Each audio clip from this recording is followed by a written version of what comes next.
हमारी दुनिया में जाने कितने ही रहस्य हैं, जाने कितने ही विशेषज्ञ आए और चले गए, जाने कितनी ही कहानियां हमें बताई गई, कई सच तो कई झूठ। पर हम नहीं समझ पाते कि क्या वास्तव में सच है और क्या झूठ है, क्योंकि हमारे पास कोई रास्ता नहीं है ना इसे जानने का और समझने का। क्या आप सभी को भी ऐसा ही लगता है? क्या आप ऐसा ही सोचते हैं? तो मैं बता दूं कि आप गलत हो। दुनिया जैसी दिखती है वैसी है नहीं। एक ऐसी पावर, एक ऐसी शक्ति जिसे पाने के बाद इंसान को पूरे ब्रह्मांड का ज्ञान हो जाता है, हर तरीके से सफल हो जाता है वो इंसान, चाहे फिर पैसा हो, नाम हो या काम हो। एक ऐसी पावर जो एक मानव को अन्य मानवों से बहुत ही ज्यादा अलग बना सकती है, बहुत ही ज्यादा पावरफुल बना सकती है। उस ऊर्जा को कहते हैं कुंडलिनी ऊर्जा।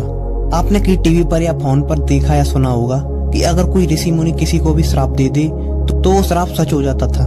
हाँ, ये सच है, क्योंकि वो ऋषि मुनि अपनी कुंडलिनी ऊर्जा को जागृत कर चुके होते थे। तो अब क्वेश्चन ये आता है कि अपनी कुंडलिनी ऊर्जा को जागृत करें कैसे? हमारे अंदर की कुंडलिनी ऊर्जा को जागृत करने का श्रेय जाता है हमारे अंदर उत्पन्न होने वाले 7 चक्रों को। और हाँ, ये चक्र ऐसे ही जागृत नहीं होते, इन्हें जागृत करना पड़ता है। तो अगर किसी को नहीं पता इन चक्रों के बारे में तो मैं बता दूं, हमारे शरीर के अंदर 7 चक्र होते हैं जो हमारे अंदर की कुंडलिनी ऊर्जा के लिए उत्तरदायी होते हैं। चक्रों के नाम भी जरूरी है जानना। सबसे पहला चक्र है मूलाधार चक्र, दूसरा है स्वादिष्ठान चक्र, तीसरा है मणिपूरक चक्र, चौथा है अनाहत चक्र, 5वां है विशुद्धि चक्र, 6वां है आज्ञा चक्र, 7वां है सहस्त्रार चक्र। तो आइए अब जानते हैं इन चक्रों के रहस्य के बारे में। नंबर 1, मूलाधार चक्र। इस चक्र को सभी चक्रों की नींव माना जाता है। यह चक्र में निद्रा और भोग के लिए दर्शाता है, पर इसका फायदा ये है कि अगर आपने इस पर महारत हासिल कर ली तो आप अपनी निद्रा और भोग को अपने हिसाब से मैनेज कर सकते हैं। नंबर 2 पर आता है स्वादिष्ठान चक्र। अगर आपकी ऊर्जा मूलाधार से आगे बढ़कर स्वादिष्ठान चक्र पर है तो आप अपने जीवन में अपनी खुशियों को ज्यादा फोकस देंगे। लाइफ में खुशियां बहुत जरूरी हैं, लेकिन लिमिट में। इस चक्र के जागृत होने से हमारे अंदर से क्रूरता, अवज्ञा, प्रमाद और विश्वास न करने जैसी कई और आदतें खत्म हो जाती हैं। अब नंबर 3 पर आता है मणिपूरक चक्र।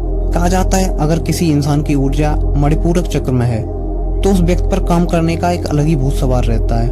उन्हें कोई भी काम दे दो, कभी वो पीछे हटने की कोशिश नहीं करते। इस चक्र के साधकों को इसीलिए कर्मयोगी भी कहा जाता है। इस चक्र के जागृत होने से हमारे अंदर से शर्म, मोह और गैड़ा जैसी कई चीजों का विनाश हो जाता है। नंबर 4 पर आता है अनाहत चक्र। यह चक्र हमारे शरीर में हृदय के सबसे करीब होता है।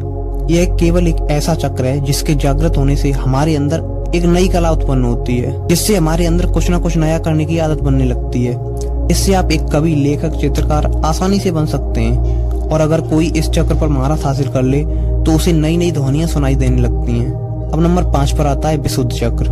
विशुद्ध चक्र हमारे कंठ पर स्थित होता है और हमारे कंठ पर माता सरस्वती का भी आसन होता है। इस चक्र के जागृत होने से हमें 16 कलाओं और विभूतियों का ज्ञान हो जाता है और इस चक्र से हम अपनी भूख और प्यास को भी रोक सकते हैं। अब नंबर 6 पर आता है आज्ञा चक्र। इस चक्र के जागृत होने से हमें बौद्धिक स्तर पर सिद्धि प्राप्त हो जाती है और जो इसे जागृत कर लेता है उसे सिद्ध पुरुष की उपाधि मिल जाती है।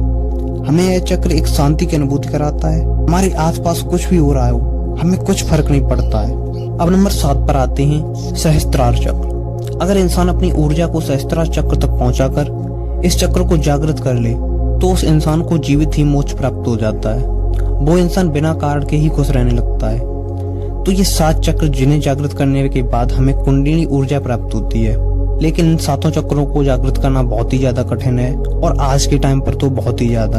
अगर आपको ऐसी ही जानकारी और चाहिए तो हमारे चैनल को अभी सब्सक्राइब कर लें। अगर वीडियो पसंद आई हो तो वीडियो को लाइक करके जरूर जाएं। मिलते हैं अपनी ऐसी ही किसी नेक्स्ट वीडियो में, तब तक के लिए जय हिंद, बाय।